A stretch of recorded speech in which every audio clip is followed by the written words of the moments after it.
Hello friends, जय जगन्नाथ। आधुनिक ओडिया गद्य साहित्यर ये क्लास प्लेलिस्ट के आपण मानक स्वागत करुच्ची। तो बंधुगण आपण मानक पई गोटे नूतन बही बा एक नूतन बहीर क्लास प्लेलिस्ट मु नहीं आसुची आधुनिक ओडिया गद्य साहित्य जे आमे बुझिबा जे आधुनिक ओडिया गद्य साहित्य कौन एवं ए क्लास गुडी सरी साइला पर आपण मानक कोथरे डाउट मध्य नथिबो। ये जो बहीटी रही प्लस थ्री ठार आरंभ करके आप एसएसबी दिंतु कि नेट दिंतु जेकोसी विषय को जातु ना कहीं जो मैंने ओडिया ऑनर्स नहीं पढ़ुंट ओडिया स्नातकोत्तर विभाग छात्र छात्री मानी ये बहीटी अत्यंत आवश्यकता अटे। तो जहाँ भी हो बंधुगण आम कथार बेस डेरी करवा ना सूचीपत्र को आलोचना करवा परवर्ती अवस्था क्लास आम मोठू विषय वस्तु अनुसार चलवा। तो आसतु डेरी नक आपण मैंने भी देखिए सूचीपत्रटी कि भली आमर रही सूचीपत्र कौन कौन रही है आम कौन कौन पढ़ा। तो देख प्रथम स्वीकृति और मुखबंधटा कि आम प्रथम परिच्छेद प्रथम भाग को जिते जावा आम गद्य साहित्य देखा गद्य साहित्य कौन गद्य साहित्यर भित्तिभूमि कौन तापर आम देखा कौन ना गद्य साहित्यर भित्तिभूमि कौन थी तापर आम देखा कौन ना मिशनारी गद्य रचना मिशनारी माने अर्थात कौन ख्रीष्टियान माने जितेबाला भारत को आसी अर्थात इंग्रेज आम उपर शासन करुले एवं ख्रीष्ट धर्मी लोक मैंने आसी एटी आसी जो सेमानकर शिक्षा को बा सेमाने जो भली भाव में पाठ्यपुस्तक प्रणयन करते गद्यर जो रचना करते से गुड़ी कौन देखा तापर गद्यर पाठ्यपुस्तक गुड़िक विषय संपर्क आलोचना करवा।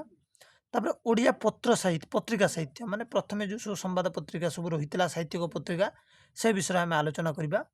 तापर गद्यशिल्पी समाज आम जमी देखिए कि सब गद्य उपरे विशेषकर लिखी फकीरमोहन सेनापति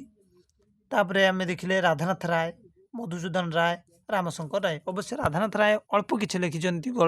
माने गद्याकार कि बेसी नहीं कि फकीरमोहन सेनापति अनेक गुड़िक गद्य अच्छी जमी गल्प अच्छी हूँ उपन्यास अच्छी। तो आपण मैंने सब सब जानी भी आम आलोचना करवा जन जन कर विश्वनाथ और उत्कल साहित्यर गद्यशिल्पी देखा कौन कौन ना विश्वनाथ कर कृष्णप्रसाद चौधरी चंद्रशेखर नंद नंदकिशोर बल गोपाल चंद्र प्रहराज श्याम सुंदर राजगुरु गोपीनाथ नंद मृत्युंजय रथ एवं तारिणी चरण रथ जगबंधु सिंह शशिभूषण राय मोहिनी मोहन सेनापति जलंधर देव चिंतामणि आचार्य। तापर आम देखा कौन ना सत्यवादी साहित्य साधक गोष्ठी जो सुधीबे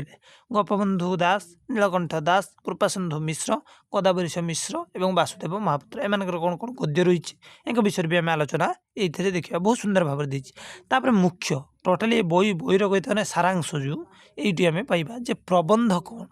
समालोचना कौन उपन्यास कौन क्षुद्र गल्प कौन भ्रमण वृत्तांत कौन आत्मचरित साहित्य और आत्मचरित ये जो सब विषय गद्यर जो विभिन्न विभाग रही प्रबंध समालोचना उपन्यास क्षुद्र गल्प भ्रमण वृत्तांत चरित साहित्य आत्मचरित एगुड़ को अति सुंदर भाव में आलोचना करती ही आमर दरकार जो मैंने एसएसबी देवे कि जो मैंने नेट देवे कि जेकोसी जेआरएफ कतु आरंभ कर कौन भी एग्जाम आम ओडिया ऑनर्स पिला माने देवे से यहाँ बहुत गुरुत्वपूर्ण कारण प्रबंध समालोचना उपन्यास क्षुद्र गल्प आ भ्रमण वृत्तांत ठार आरंभ कर सब गोटे गोटे निज निज भितर ही बहुत इंपोर्टाट।